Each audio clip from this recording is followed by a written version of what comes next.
Pendekatan deskriptif ini menjadi pendekatan yang tingkatannya mudah dibandingkan dengan pendekatan-pendekatan yang lainnya.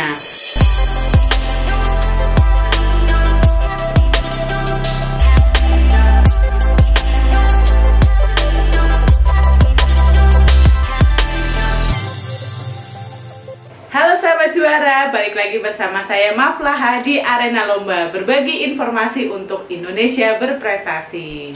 Di video kali ini kita masih membahas tentang yang namanya riset, tapi kita di kesempatan kali ini akan lebih fokus pada yang namanya penelitian deskriptif, ciri, cara menulis, dan contoh membuatnya. Nah, apa sih penelitian deskriptif? Sebenarnya penelitian deskriptif ini bagian dari penelitian kualitatif maupun kuantitatif. Kalau sahabat juara masih penasaran bagaimana itu penelitian kuantitatif ataupun kualitatif, bisa klik link di bawah ini dan bisa tonton secara lengkap apa yang namanya penelitian kuantitatif dan kualitatif. Langsung aja definisi dari penelitian deskriptif itu sendiri. Penelitian deskriptif itu merupakan penelitian yang bertujuan untuk mendeskripsikan atau menjelaskan dan memvalidasi fenomena sosial yang menjadi objek penelitian. Jadi sebenarnya gampangnya penelitian ini hanya akan mendeskripsikan atau menggambarkan sebuah fenomena yang kita teliti. Nah, sahabat juara bisa menggunakan penelitian deskriptif ini untuk penelitian kuantitatif maupun kualitatif, bisa untuk PKM, bisa untuk karya tulis ilmiah ataupun tugas akhir ataupun misalkan skripsi. Biasanya kalau untuk tesis ataupun disertasi itu jarang menggunakan penelitian dengan pendekatan deskriptif karena dirasa itu cukup mudah atau terlalu mudah untuk tataran S2 ataupun S3. Nah, selanjutnya penelitian deskriptif ini bisa diaplikasikan pada penelitian kualitatif maupun kuantitatif, karena memang kalau penelitian dengan pendekatan deskripsi ini hanya mendeskripsikan, jadi tidak ada macam-macamnya. Jadi langsung aja, kalau sahabat juara menggunakan metode dengan pendekatan ini, ya berarti tujuan dari penelitian sahabat adalah menggambarkan atau menjelaskan sebuah fenomena yang dikaji ataupun diteliti oleh sahabat sekalian. Nah, selanjutnya ada beberapa hal yang menjadi ciri-ciri sekaligus keuntungan penelitian deskriptif. Yang pertama, metode riset deskriptif mampu menganalisis isu atau topik yang sulit atau tidak bisa diukur secara numerik. Jadi memang sangat mudah, lebih mudah ketika kita menggunakan penelitian kualitatif deskriptif dibandingkan penelitian kuantitatif deskriptif. Tapi tidak memungkiri juga bahwasanya penelitian kuantitatif deskriptif itu bisa dilakukan. Lalu yang kedua, metode riset deskriptif mampu melakukan pengamatan yang bersifat aktual sebenar-benarnya fenomena.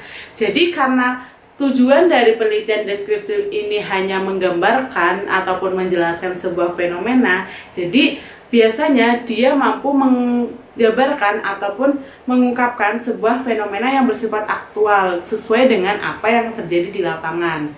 Atau kalau dalam penelitian deskriptif berarti dia menampilkan, menggambarkan data-data berupa angka yang didapatkan dari hasil pengolahan yang ada di lapangan. Nah, selanjutnya metode riset deskriptif memiliki potensi untuk mengombinasikan penelitian kualitatif dan kuantitatif. Jadi memang ini juga bisa digunakan dalam kombinasi penelitian kuantitatif dan kualitatif atau mixed method, di mana tapi balik lagi pada tujuan awalnya, yaitu menggambarkan atau menjelaskan sebuah fenomena dari objek penelitian kita. Tapi dari beberapa keuntungan penelitian dengan pendekatan deskriptif, ada juga kekurangan dari penelitian ini.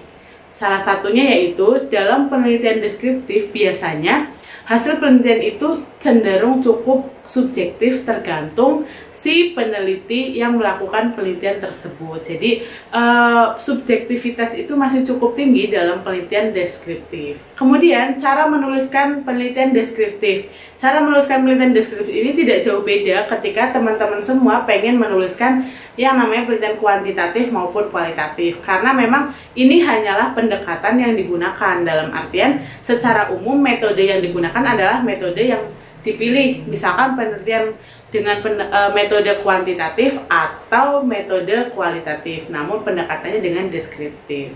Nah, contoh judul dalam penelitian deskriptif ini cukup mudah dan mungkin sahabat juara sangat-sangat bisa untuk mencoba melakukan penelitian dengan tema ataupun dengan pendekatan ini, karena memang pendekatan deskriptif ini menjadi pendekatan yang tingkatannya mudah dibandingkan dengan pendekatan-pendekatan yang lainnya. Misalkan nih, contoh yang saya bikin adalah motivasi siswa belajar bahasa Arab di SMA Islam Surakarta. Nah, di sini kita hanya pengen tahu nih dan mendeskripsikan atau menjelaskan apa sih yang menjadi motivasi bagi siswa belajar bahasa Arab di SMA Islam 1 Surakarta. Atau contoh kedua, homeschooling sebagai alternatif pendidikan di Surakarta. Ini juga kita hanya ingin menjelaskan ataupun menggambarkan bahwasanya homeschooling itu bisa menjadi alternatif dari sekolah ataupun alternatif pendidikan di kota Surakarta. Atau sahabat juara juga bisa membuat yang lainnya. Intinya balik lagi bahwasanya penelitian dengan pendekatan deskriptif ini intinya pada penjelasan ataupun pada bagaimana sahabat juara itu mendeskripsikan hasil yang ada di lapangan tanpa ada yang mungkin analisisnya tuh cukup kurang tajam gitu, karena kita hanya menggambarkan fenomena yang ada ataupun menjelaskan tanpa mungkin sentuhan analisis yang tajam dan sebagainya. Jadi cukup mudah untuk sahabat juara coba dan berlatih dalam melakukan sebuah penelitian, bisa penelitian kuantitatif maupun penelitian kualitatif. Nah, selain contoh yang ada di sini, kalau berdasarkan pengalaman saya pernah juga nih melakukan penelitian dengan pendekatan deskriptif pada saat saya menyusun tugas mata kuliah pada saat S1, yaitu salah satunya adalah pengen tahu dan pengen mendeskripsikan apa sih yang menyebabkan mahasiswa yang sudah lulus S1 khususnya di jurusan sosiologi itu untuk melanjutkan studi lanjut. Apakah memang dia pengen untuk menjadi dosen misalkan, atau memang hanya mengisi waktu luang atau sebagainya. Nah, di penelitian itu proses-prosesnya ya cukup mudah mungkin ya kalau penelitian dengan pendekatan deskriptif, karena saya menyusun rumusan masalah karena kebetulan itu adalah penelitian kualitatif. Jadi rumusan masalah yang ingin dikaji seperti apa sebenarnya motivasi mahasiswa sosiologi yang sudah lulus S1 untuk melanjutkan studi. Lalu setelah itu saya mewawancara dengan senior saya yang sudah lulus dan kebetulan melanjutkan studi di kampus yang sama ataupun di kampus yang berbeda. Tapi poin di sini adalah saya pengen mendeskripsikan atau pengen menjelaskan motivasi apa yang menjadikan mahasiswa lulusan sosiologi itu melanjutkan studi lanjut. Nah, setelah saya dapatkan data dari hasil wawancara, kemudian saya olah dan saya analisis.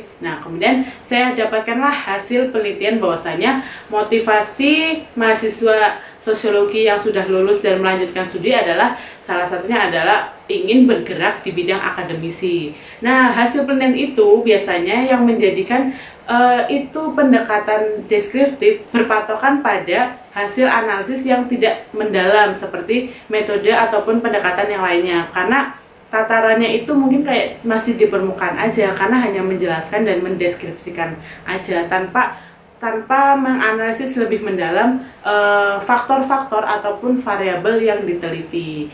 Gitu sih salah satu contoh yang pernah saya lakukan di zaman saya masih duduk di bangku S1. Nah, sahabat juara, itu tadi pembahasan kita di video tentang pendekatan deskriptif, cara menulis, contoh, ciri, dan sebagainya.